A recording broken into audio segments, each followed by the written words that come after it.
Antes de comenzar, me gustaría agradecer al Instituto Humboldt y a la Universidad de los Andes por la invitación, porque es un placer siempre venir aquí y volverse a encontrar con ciertas personas que mantienen viva la discusión en servicios de ecosistemas.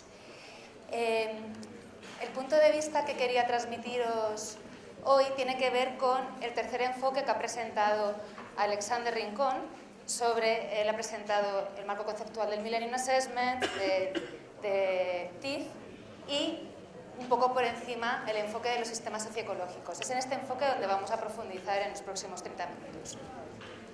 Bien, si recientemente Belinda Reyes y compañía, recientemente, hace un mes, han publicado precisamente cómo investigar los servicios de los ecosistemas desde el enfoque de los sistemas, socioecológicos, y inician su artículo, su publicación, indicando que el término de los servicios de los ecosistemas es un término complejo. Es un concepto complejo porque, como podéis observar, se encuentra embebido o forma un componente de las relaciones entre los ecosistemas y el sistema social, y se encuentra embebido en la matriz de un sistema socioecológico. Esto hace que al encontrarse embebido en esa matriz del sistema socioecológico y siendo los sistemas socioecológicos sistemas complejos, adaptativos, aumenta la complejidad del propio concepto de los servicios de los ecosistemas.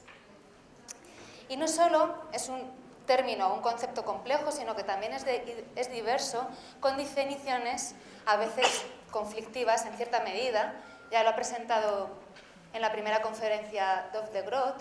Y es que, en realidad, en función de dónde te posiciones dentro del sistema socioecológico, desde una perspectiva más desde los ecosistemas y procesos ecológicos, o desde una perspectiva más de los beneficios, encontramos definiciones tan variadas como las relaciones desde el punto de vista de las funciones de los ecosistemas o de los procesos ecológicos, o, como decía anteriormente, como los productos finales o los beneficios que obtenemos directamente de las poblaciones.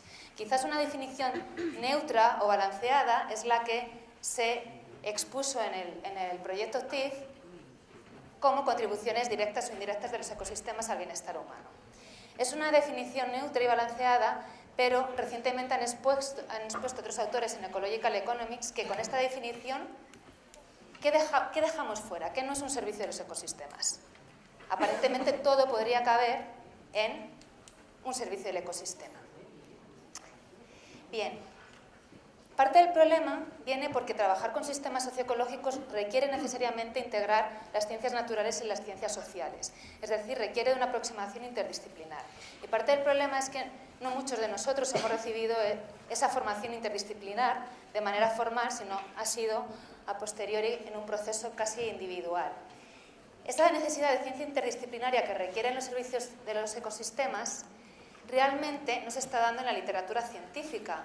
Un estudio que revisó las investigaciones en servicios realizados hasta el año 2010 muestra que en el 77% de los casos el enfoque ha sido unidisciplinar, con lo cual estamos rompiendo el objeto por el que se gestó los servicios de los ecosistemas, que era buscar esas relaciones entre los ecosistemas y el sistema social.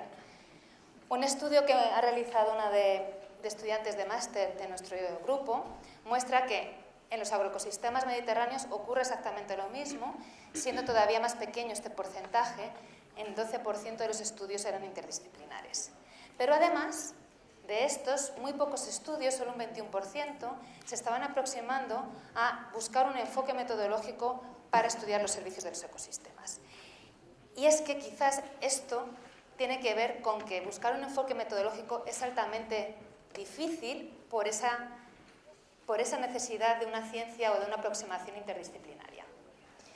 Y claro, nos encontramos en un momento en que el predominio de las ciencias normales versus las ciencias posnormales se están dando en la academia, y esto que hace pues que estemos bajo premisas como la de Galileo, que dice: cuantifica lo que es cuantificable, mide lo que es medible, y lo que no es medible, hazlo medible. Entonces, en esto hazlo medible, tratamos de medir los servicios de los ecosistemas desde sus tres dimensiones, desde la capacidad de los ecosistemas de suministrar servicios, las percepciones sociales o el disfrute social de estos servicios y la valoración monetaria. Y en ese intento de hacerlo medible, claro, al final acabamos reduciendo a una única unidad de medida o a varias unidades de medida la complejidad de servicios de los ecosistemas. Y si ven, la famosa cascada de Marion y Roy, al final acaban en valoración monetaria. Esto que nos lleva, que si hacemos un análisis de toda la literatura científica hasta el año 2010 sobre los servicios de los ecosistemas, nos encontramos un predominio de la valoración monetaria. Las barritas naranjas son estudios de valoración monetaria y las barritas verdes son estudios de diversidad funcional, es decir, del principal componente de la biodiversidad con capacidad de suministrar servicios y servicios de los ecosistemas. Y pueden ver la diferencia que existe entre valoraciones monetarias, que actualmente son las que están dominando en la literatura científica, versus la dimensión más biofísica. Y incluso en este gráfico ni siquiera observan la dimensión sociocultural. Esto es porque realmente muy pocos estudios. El año pasado publicamos en PLOS ONE un estudio de valoración sociocultural de servicios. Hicimos una revisión de los estudios que había previamente y simplemente son estos, con lo cual ni merecía la pena incorporarlo en el gráfico porque no se iba a ver. De tal manera que nos encontramos en una situación que mientras que el concepto de servicios del ecosistema fue gestado con una idea interdisciplinaria, ahora mismo nos encontramos en un dominio claro en la literatura científica de la dimensión monetaria. ¿Y esto a qué nos lleva? Nos lleva a que si los servicios de los ecosistemas embebidos en esa matriz socioecológica trataban de buscar una aproximación integradora y holística, nos estamos encontrando en el reduccionismo del holismo. Estamos cayendo en una trampa en este aspecto. Bien, ¿cómo podemos entender, por tanto, los servicios de los ecosistemas dentro de la matriz de un sistema socioecológico?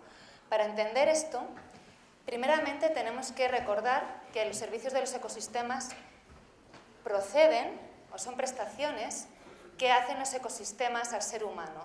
Es decir, hay que entender la capacidad de los ecosistemas, de los diferentes componentes de la biodiversidad en suministrar servicios.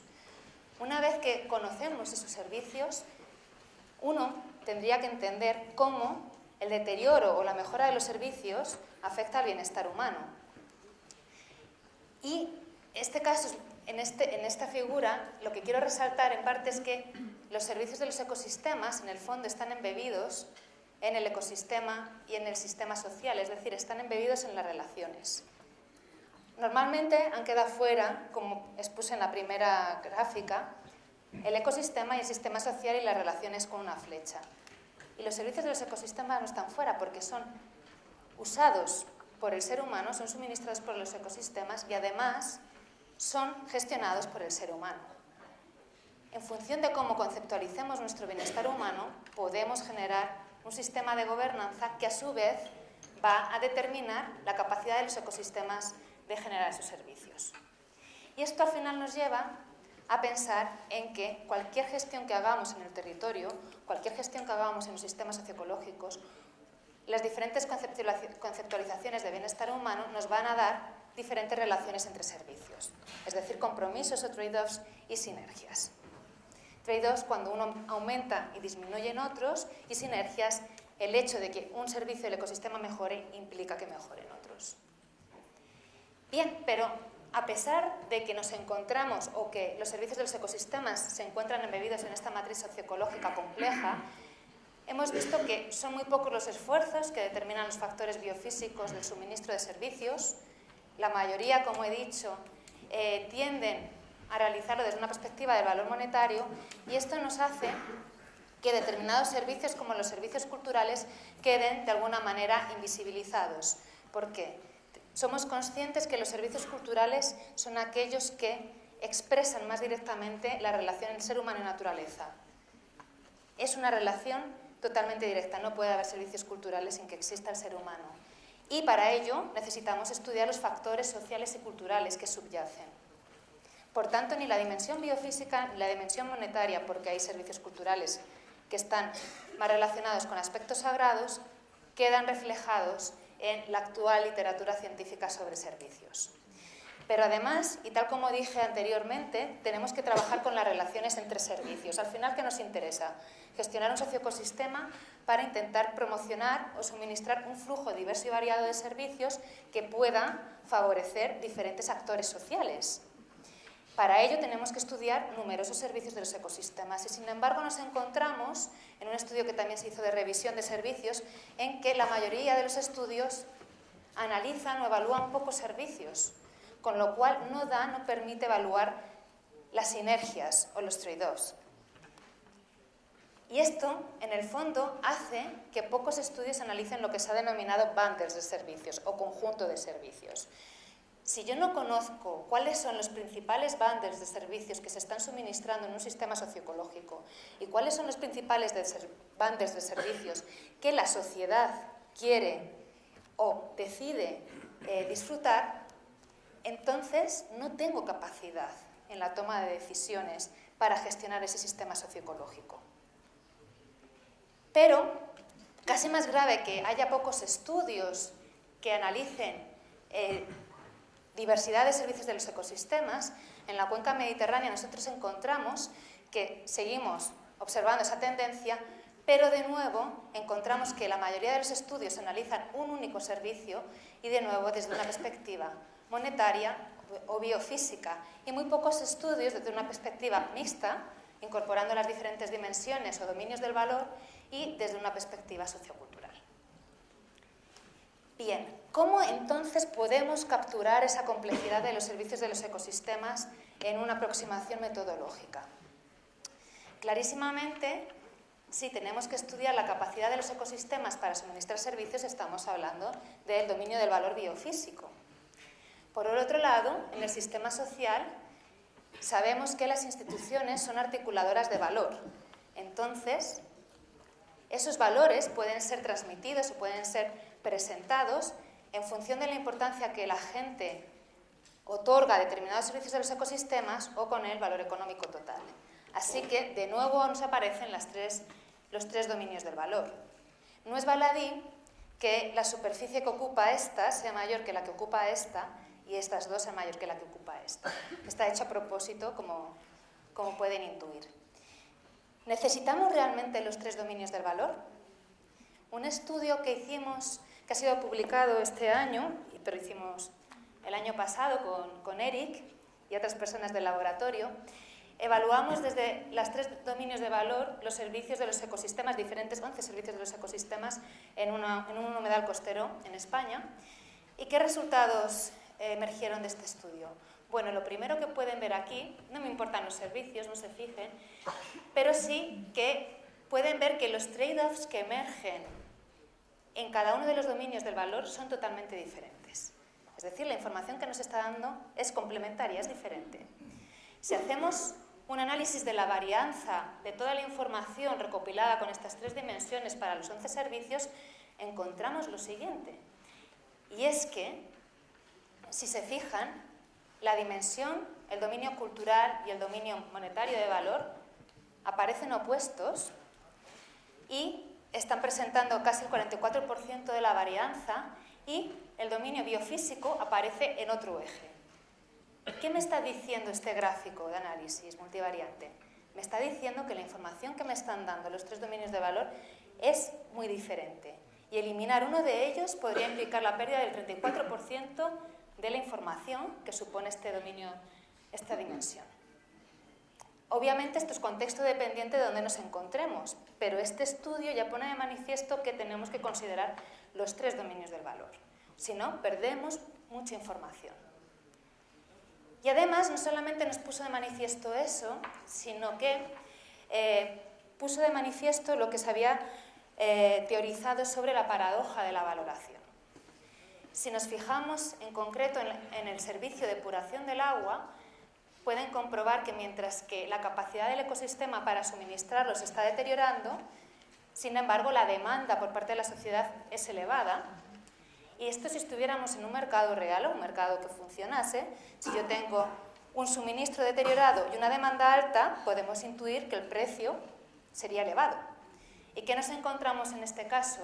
Que los modelos basados en este caso en valoración contingente no podían dar valores monetarios tan altos como aquellos que encontramos con precios de mercado. Es decir, nos encontramos en una paradoja de la valoración. Bien. Más adelante hicimos otro estudio que está recientemente enviado, bueno, recientemente lo enviamos hace unos meses, para ver el sentido de incorporar estas tres dimensiones del valor más los sistemas de gobernanza. Estas rosas o estos pétalos o estas flores, no sé cómo lo quieran llamar, lo que nos muestra es lo siguiente. Estos pétalos azulitos me están identificando la capacidad del ecosistema para suministrar servicios, medidos en flujos de agua, diversidad funcional de la vegetación y diversidad funcional de los macroinvertebrados acuáticos. Estos pétalos de acá me están indicando el estado de los servicios de los ecosistemas, cómo se están suministrando. Estos de acá me están indicando la demanda de diferentes servicios de los ecosistemas y estos moraditos, el sistema de gobernanza basado en instituciones no formales, como son las comunidades de regantes en estas cuencas hidrográficas. Además, pueden ver que, vamos a fijarnos solamente en esta cuenca hidrográfica, que existe un gradiente de intensificación de usos del suelo. Es decir, en esta simple gráfica podemos incorporar impulsores directos de cambio, como son los cambios de usos del suelo, capacidad de suministrar servicios, suministro de servicios, demanda de servicios y gestión de servicios. ¿Qué encontramos? En la parte alta de la cuenca hidrográfica, donde la intensificación de los usos del suelo es muy baja, podemos observar que la capacidad de los ecosistemas medidos en términos de flujos de agua o de diversidad funcional es muy elevada y esto conlleva que el suministro de servicios sea elevado. Además, encontramos que la demanda es mucho menor y vimos que el sistema de gobernanza medido como la cohesión social que mantienen las comunidades de regantes se mantenía en buenas condiciones. Si nos vamos al extremo opuesto, donde se da la mayor intensificación de los usos del suelo, ¿qué observamos? Pérdida de diversidad funcional, pérdida de suministro de servicios y, en cambio, elevada demanda de los mismos y pérdida de la cohesión social. ¿Qué me está diciendo este estudio? ¿Qué mensajes obtenemos? Bueno, antes que eso, para que se hagan una idea, esta es la parte alta de la cuenca y esta es parte baja, por aquí, y aquí abajo solamente hay invernaderos. Pero ¿qué mensajes me está lanzando este estudio? Lo primero, que para entender el sistema socioecológico requiero de entender la capacidad de suministrar servicios, el suministro de servicios, la demanda por parte de la población y la gestión. Pero además, puedo encontrar determinada información sobre la sostenibilidad del sistema socioecológico. ¿Por qué? Porque si yo tengo capacidad de suministrar servicios y se están suministrando altamente determinados servicios y en cambio se está demandando poco, podemos ver que en esos municipios o en esa parte de la cuenca hidrográfica la demanda de los servicios no ha superado la capacidad biofísica para suministrarlos. Y en cambio, en este caso de aquí podemos observar justo lo contrario. Podemos determinar en qué lugares se están dando un mayor equilibrio o una mayor conexión entre el ser humano y la naturaleza. El segundo mensaje que podemos observar de esto es el papel importante que juega la diversidad funcional en el suministro de servicios. No puedo decir, de momento, que sea una causalidad, pero sí hay una alta asociación. A mayor diversidad funcional, tanto de vegetación como de macroinvertebrados, hemos encontrado un mejor o un mayor elevado suministro de servicios. El otro mensaje que podemos ver es el importante papel que juegan algunas instituciones no formales. El mantenimiento de esas comunidades de regantes en una zona que es semiárida, con alta cohesión social, está modulando la demanda de los servicios de tal manera que no está sobrepasando los límites biofísicos de la cuenca. Y por último, es claro que la intensificación de los usos del suelo me está promoviendo pérdida de diversidad funcional, pérdida de suministro de servicios y pérdida de las instituciones no formales. Bien. Esta diapositiva, que es altamente compleja, lo que pone de manifiesto es lo que intento transmitir hoy, la necesidad de mantener una aproximación compleja a la hora de evaluar servicios de los ecosistemas. Y esa aproximación compleja no debe ser únicamente metodológica, sino que también la tenemos que llevar en la gestión, a la toma de decisiones. ¿Cómo llevamos esa complejidad de los servicios a la gestión de los sistemas socioecológicos? Bueno, si entendemos que el concepto de servicio de los ecosistemas es un concepto complejo, embebido en un sistema complejo, y traemos a nuestra mente la ley de Ashby sobre la variedad requerida, que recogió posteriormente Elinor Ostrom para argumentar que si quieres gestionar un sistema complejo, necesitas tanta diversidad institucional como complejidad tiene su sistema. Y en este caso podemos pensar que esto está modificado de un artículo de Williamson, y en prensa estará en breve, que lo hemos publicado con Eric. Tenemos que trabajar a 3 niveles institucionales, porque cada uno de estos niveles institucionales está condicionado por diferentes variables lentas o rápidas. ¿Cuál es la base de la pirámide? Las instituciones no formales, es decir, los valores, tradiciones, normas, creencias. Estas instituciones no formales se han venido promocionando o diseñando a lo largo de la historia, en una conexión, en un baile adaptativo entre el ser humano y la naturaleza. Y, como son históricas en cierta manera, son variables lentas. Y la destrucción de alguna de ellas luego va a resultar muy difícil volver a recuperarlas.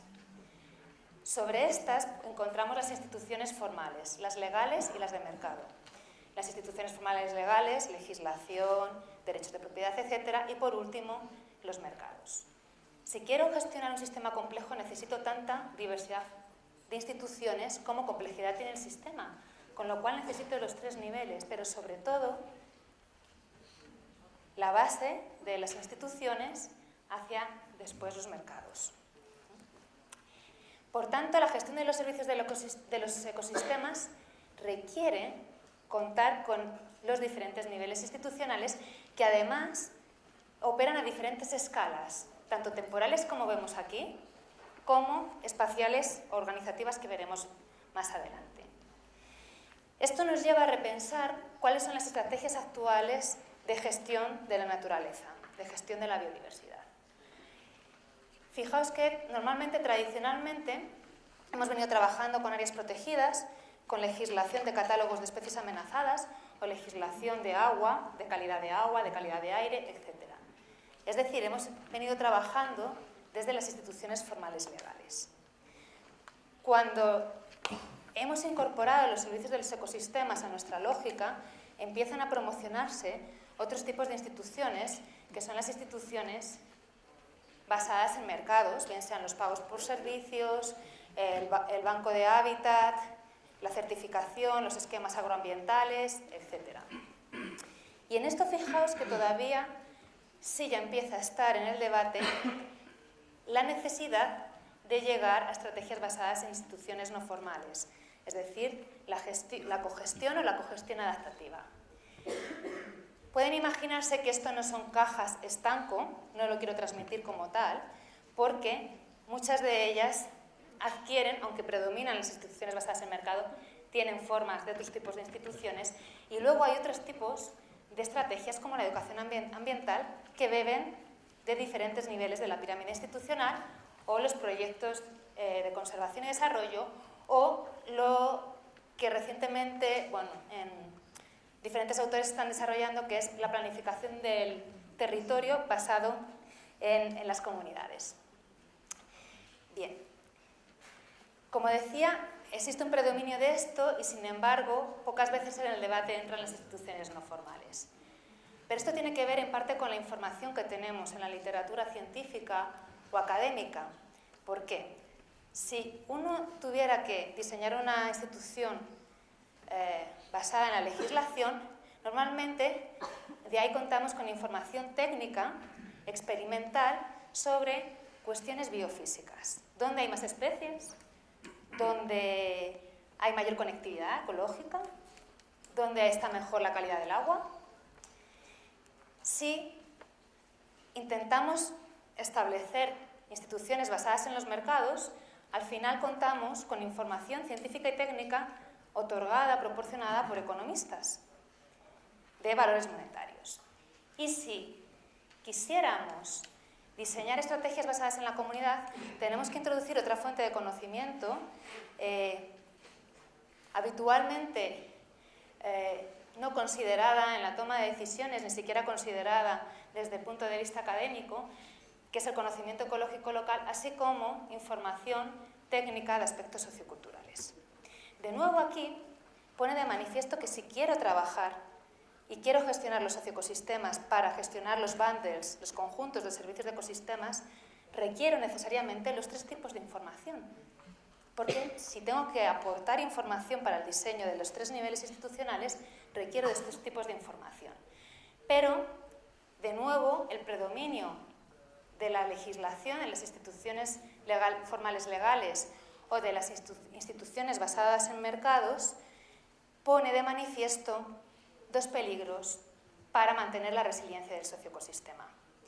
El año pasado, Bix y compañía publicaron este artículo que intenta establecer cuáles son los principios clave para mantener la resiliencia de los servicios de los ecosistemas, embebido de nuevo en una matriz de sistemas socioecológicos. El mero hecho de contar solo con información técnica biofísica o información técnica monetaria pone en peligro el principio de aprendizaje colectivo y el principio de participación, porque no considera los conocimientos ecológicos locales, los conocimientos experienciales. Por otro lado, si analizamos la escala a la que suelen operar estas instituciones, las instituciones formales legales suelen operar a escala regional, a escala nacional o incluso Europa, por ejemplo con las directivas marcos a escala europea. Las instituciones formales basadas en mercados están operando en escalas regionales, nacionales o globales, con los mercados globales, y normalmente las instituciones no formales muestran esa conexión, ese baile adaptativo entre el ser humano y naturaleza. Es decir, es el sistema socioecológico conectado y opera normalmente a escala local.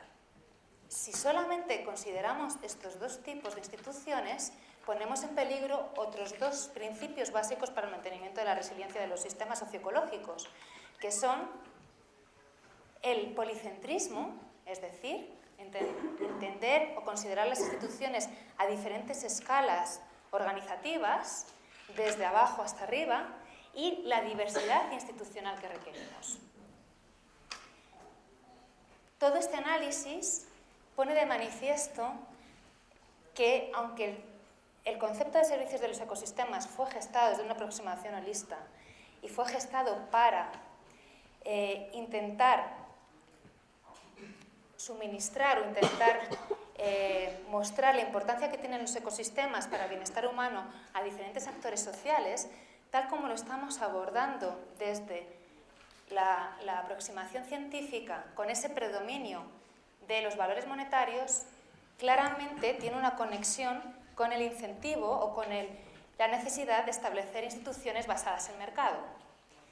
Si lo hacemos desde la perspectiva biofísica, vamos a promover instituciones legales, formales legales, sobre todo áreas protegidas o catálogo de especies amenazadas. Y esta información obviamente llega a la sociedad de alguna manera. Con las noticias, por ejemplo, cuando el proyecto TIF presentó su primer informe, salían noticias en España como que la Unión Europea pone en precio a los ecosistemas, malinterpretando además lo que se estaba haciendo en el proyecto TIF. Y esto que llega a la sociedad luego lo transmite con su apoyo, bien por cuestiones éticas, porque hay que conservar las especies y los ecosistemas por su valor intrínseco, o bien porque se les incorpora un pensamiento de mercados. Claro, sí, el predominio de esta información nos lleva al predominio de estas instituciones, al final nos lleva ¿a qué? A que nosotros mismos estamos generando los trade-offs. Las áreas protegidas, ¿para qué están diseñadas? Principalmente para mantener el hábitat de determinadas especies, para mantener determinados procesos de regulación hídrica. Es decir, estamos trabajando con determinados servicios de regulación. Los mercados, ¿qué están intentando? Hay algunos mercados que están muy centrados en servicios de abastecimiento y las nuevas instituciones basadas en pagos por servicios ambientales, ¿en qué están focalizados? Principalmente en servicios de regulación. Secuestro de carbono, el RED, o regulación hídrica, Claro, fijaos que estamos nosotros mismos fomentando esos trade-offs. ¿Y esto qué nos lleva? A una matriz territorial del paisaje que nos lleva a la conservación versus desarrollo. Donde promociono servicios de abastecimiento es desarrollo económico. Donde intento promocionar servicios de regulación es conservación. Y nos lleva a un modelo de territorio basado en conservación versus desarrollo. ¿Que qué requiere? Pues de nuevo requiere información económica para poder demostrar a la sociedad y a los tomadores de decisiones que conservar es mucho más rentable que degradar. Y hemos entrado en una trampa que yo llamo pitfall trap a modo de cuando entran los escarabajos en el pitfall trap de muestreo. Una trampa en un feedback de realimentación positiva que debería romperse. ¿Cómo lo podemos romper? Pues primero rompiendo nuestros esquemas mentales de que todo es caja blanca o caja negra. Fijaos que tenemos la caja blanca, caja negra de valoración biofísica, sociocultural, monetaria. Y estamos jugando con cajas, no con relaciones. De ahí hacemos cajas de tipos de instituciones. Y de ahí trabajamos con cajitas de servicios y una matriz territorial en cajitas también. Tenemos que romper esa dualidad mental que tenemos.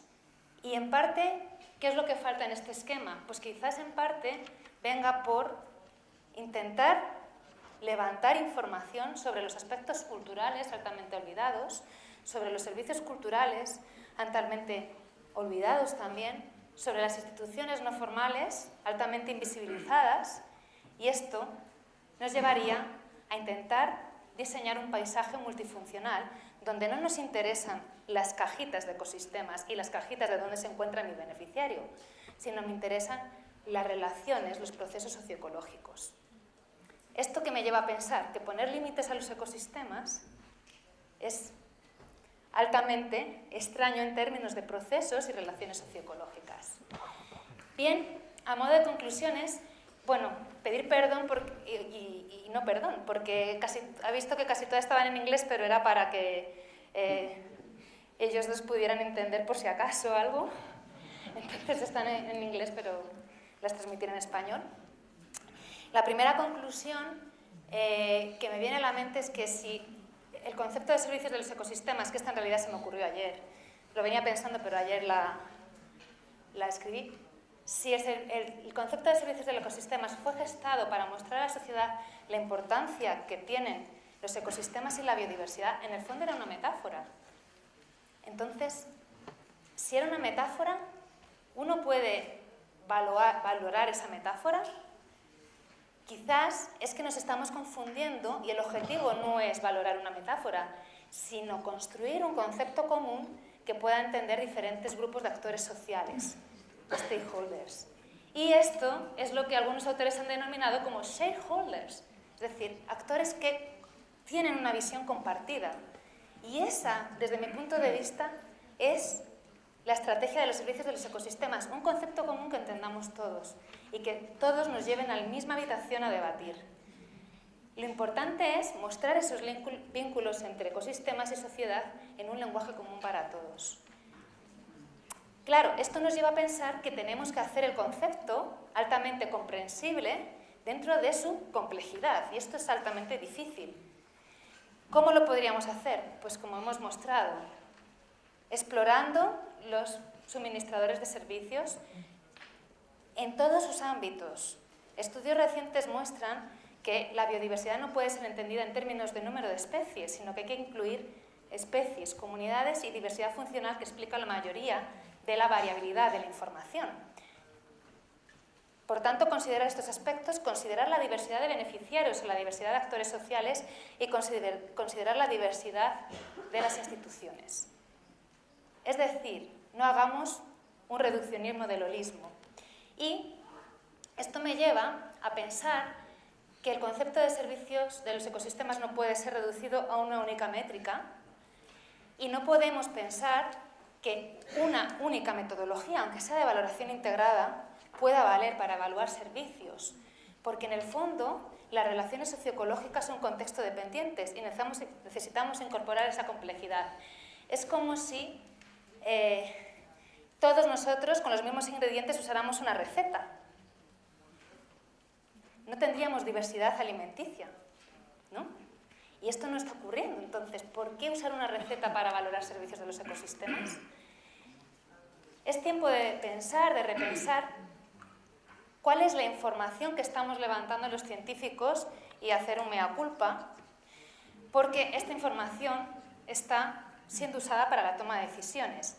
Y si yo aporto valoración monetaria, obviamente lo único que voy a fomentar es toma de decisiones basada en un análisis coste-beneficio. Y el análisis coste-beneficio que me requiere valoración monetaria. Así que al final nunca salgo de esto. Y por último, tenemos que ser muy cautos, muy, en español, precavidos para no entrar a institucionalizar los servicios de los ecosistemas cuando todavía no tenemos claro o no hemos medido la complejidad que existe de este concepto dentro de los sistemas socioecológicos. Así que aventurarnos a hacer aspectos legales o instituciones basadas en mercado puede ser altamente riesgoso. Para finalizar, porque me quedan 30 segundos, ¿no? Supongo. ¿Sí? 25. Quería acabar con esta frase de José Luis San Pedro, que murió hace poquito, y que transmite que no debemos confundir economía de mercado con sociedad de mercado, convirtiendo todo en una mercancía. Y no solo esto, sino que si nosotros estamos aquí para debatir sobre la complejidad de los sistemas socioecológicos y los servicios de los ecosistemas, tenemos que celebrar la diversidad biológica y la diversidad cultural.